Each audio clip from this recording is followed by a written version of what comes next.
Hello friends, this is Hadi Atai. I'm back with another video. This time we're going to talk about the UK and how the recent event is shaping its politics, the globalists, the Trump agenda regarding the globalist, and how it's going to affect the Western world in general. So the world of politics and international relation is, is captivating to say the least. European countries are holding meetings to support Ukraine, especially after what happened between Zelensky and Trump, kind of revitalize those talks. Because I told you in the other video that Zelensky outsmarted Trump in that meeting, even though it doesn't look like that way. It looks like Trump won, but in fact, Zelensky won that meeting. So the European countries want to pressure Trump to consider their interest in any ceasefire. They want security guarantees and a NATO presence in Ukraine. They want to limit the concessions to Russia as much as they can. So it was kind of expected the way Zelensky reacted, because in the ceasefire deal with Russia, nothing was given to Ukraine. Everything was basically taken away. Mineral rights goes to the U.S., the land goes to Russia, the 20% that Russia already captured, and the remaining that Russia didn't capture is basically become useless with so much concessions to the U.S., the mineral rights, the infrastructure rights. So, as you know, as they say, when you corner a cat, it's gonna fight back. So when you corner Zelensky like that, it's obviously that's how it's gonna react. So what England aims to lead the globalist. This is a very important point. The globalists want to, they have a different agenda than what Trump is pursuing. England wants to return to Europe and rejoin the EU. They've allocated about $1.3 million for devising some sort of mechanism to navigate the complexities of EU laws in order for them to swiftly return to the EU. They've invited all countries to, I think, a meeting on March 6th to kind of lobby and basically pressure them to, for the return of UK to the EU. And also, they want to pressure the US to keep them involved in the Russia-Ukraine deal or war. So with Trump in the office, globalists are in a weakened position after, dominating for such a long time. They have been dictating global policies, trade, labor laws, trade laws like prioritizing privatization. They're mainly interested in sidelining ideologies because ideologies make it hard for a globalist trade, and imposing some sort of international laws that steer countries away from their ideological stances. The globalists kind of push for a borderless, commercially driven world with resources that are accessible to the big corporations, and they try to minimize the significance of any individual country. and they've been doing this for a while now.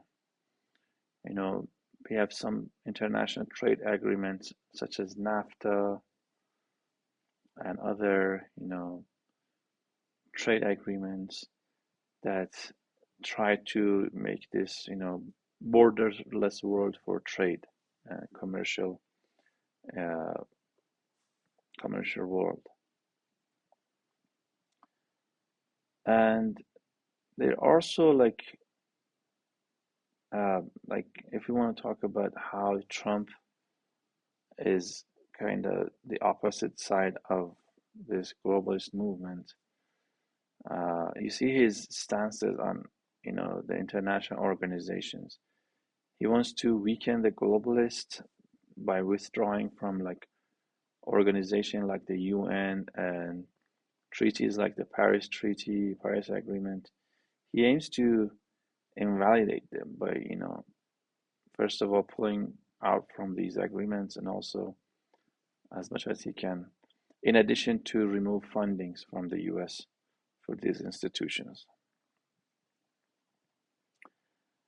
Uh, so England, so if the US pulls out of uh, these globalist institutions, England or the UK wants to take the leadership if US is no longer the leader. And if that happens, even the leadership of NATO will be upon the UK. And we're going to have a new Europe, with England being the leader, uh, who is going to reshape Europe in a British-centric manner. While Trump wants to weaken the globalist movement by discrediting and defunding their institutions. So when when I see what's happening with this globalist movements and how Trump is reacting to them, it kind of make this idea that the globalists were behind the assassination of Donald Trump in his campaigns, and they did not want him to be the president.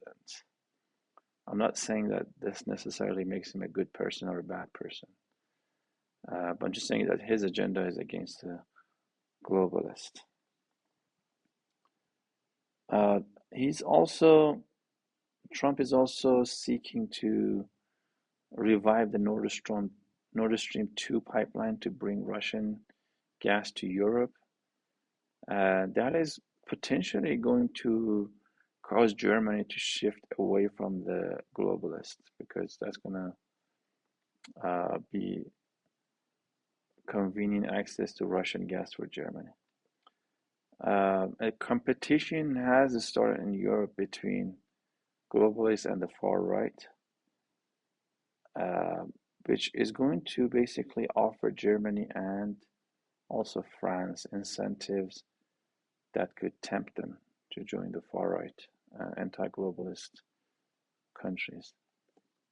Uh, England, on the other hand, is offering financial aid to Ukraine using the Russian frozen assets, basically, which you know, could be used to revive and revitalize the NATO. On the other hand, the European Union is trying to prevent the rise of far-right movements, even invalidating elections in Romania.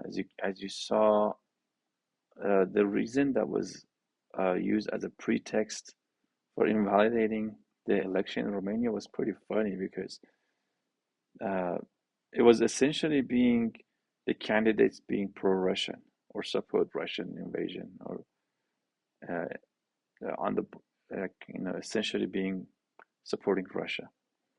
So Romanian elections were invalidated by the EU, and that's kind of unprecedented. If globalists want to maintain control over Europe, they need to make big and quick decisions. If We'll have to see, and if the EU's March 6th meeting mirrors Arab states' indecisiveness, like what they did with Palestine, Trump could potentially wrest Europe away from globalist influence. And that shift could lead to redrawing of Europe's map, uh, reminiscing of historic European divisions, with Germany and Poland aligning with Euro-Asian trade routes, while the British islands become more Western aligned. So, and Trump's potential revival of the Nord Stream 2 pipeline signifies a major shift. That's going to be huge for Europe. And it's going to integrate Eurasia through trade and potentially dividing Europe into distinct Atlantic and Eurasian sphere of influence. We're not going to have this united Europe anymore, as we have had for the past 60 years or so. England must act decisively to maintain its position. Otherwise, its own composition may collapse due to economic pressure from leaving the EU. Trump basically is dismantling the globalist structure.